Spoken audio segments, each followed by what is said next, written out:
Regis, what'd you think, man, of Maul's performance? I mean, I think it was a great performance. You know, sometimes when you fight in the hometown, you know, you get those jitters and stuff like that. Maybe that could affect him, but at the same time, man, I think it was a great performance. That dude was a fucking tough ass dude, you know, like, so, you know, Maul was having a lot of success early, but then the dude just kept coming. He caught Maul with a lot of shots, but Maul fought through the adversity and he got the win, and so that's the most important thing. What's your mindset in a fight like that? When you're in control, you want to get him out, but you can't, but you know you win it easily. How does that go when you get a fight? I mean, for me, honestly, I would be thinking like, don't get caught. You know, I'm pretty sure Jermall was thinking the same thing, like not to get caught. But he actually did get caught with some big shots, and he ate them up for me. But he ate them, and he kept coming. He ended up getting the decision. So, what about that ace round with the uppercut he caught him with? He kind of buckled him. Oh, Maul caught and buckled him up. No, he buckled Maul. He definitely got hit and stuff like that. But like I said, man, Maul got a fucking chin, bro. We all grew up together. Maul can fight his ass off. Maul got a chin, and he fought through that shit. He got the decision. Regis, at this moment, at this performance that Charlo put up, you think he can also defeat Triple G and bring him to Houston or anywhere else? I'll never go against Jermall. We grew up together, so the twins, besides myself, that's my favorite boxers in the world right now. So I still think he could beat Triple G. Like, even if it wasn't my friend, I think he could beat Triple G. What about David Benavidez? David Benavidez is a fucking real good fighter too. Like I said, I can't go against the brand. You can't go against the hometown. You can't go against it, right? I go with them, ride or die, no matter who they fight. This is why you want to get on the car here in Houston with all the support.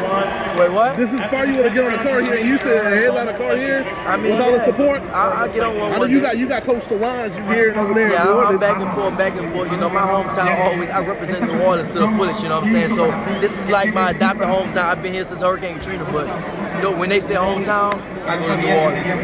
Regis, who was able to take all those shots? I was surprised because Jermall fucking hit hard, and I definitely was surprised that, you know, he took all those shots from Jermall. Who do you want to see him fight next? Triple G. Either Triple G or Benavidez. I think that, you know, those will be fucking great fights, but, you know, I think get Triple G before he goes out the door.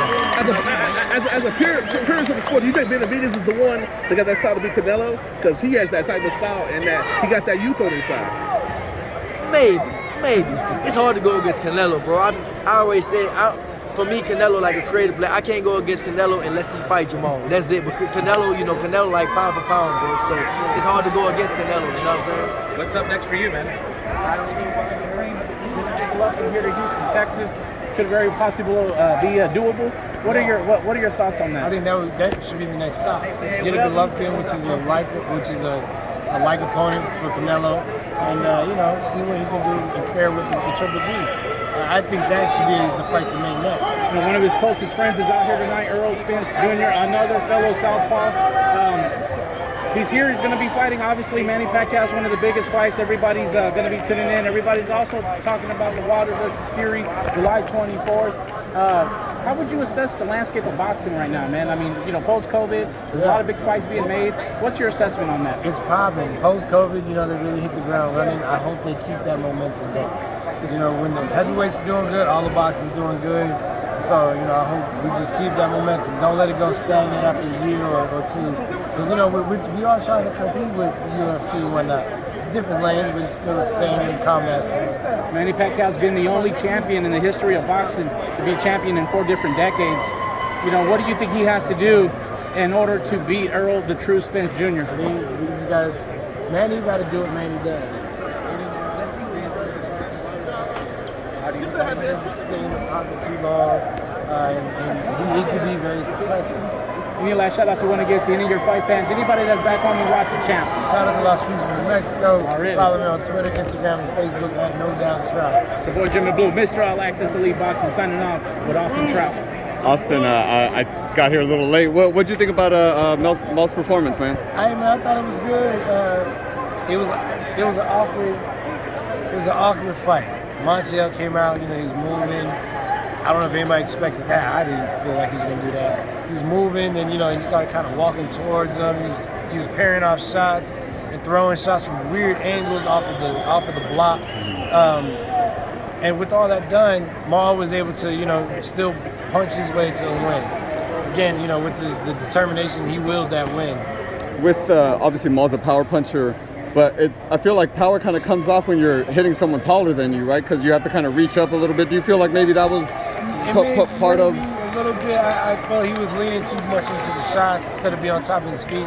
But again, even with the mistakes that he may have pulled, he pulled out the win, and you know, to be able to do that on an off night shows the grit of a champion.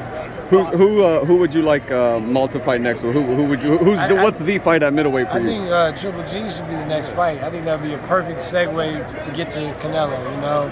And, you know, Maul, he's the type of fighter to fight up to his competition. So I think you'll be able to see a better Maul fighting Triple G than he did Martial. How does that fight play out? I think Maul wins that fight. If he goes back and watches the Danny Jacobs fight and just implement some of that game plan, I think he's younger, stronger Danny Jacobs right now. So I think he wins that fight.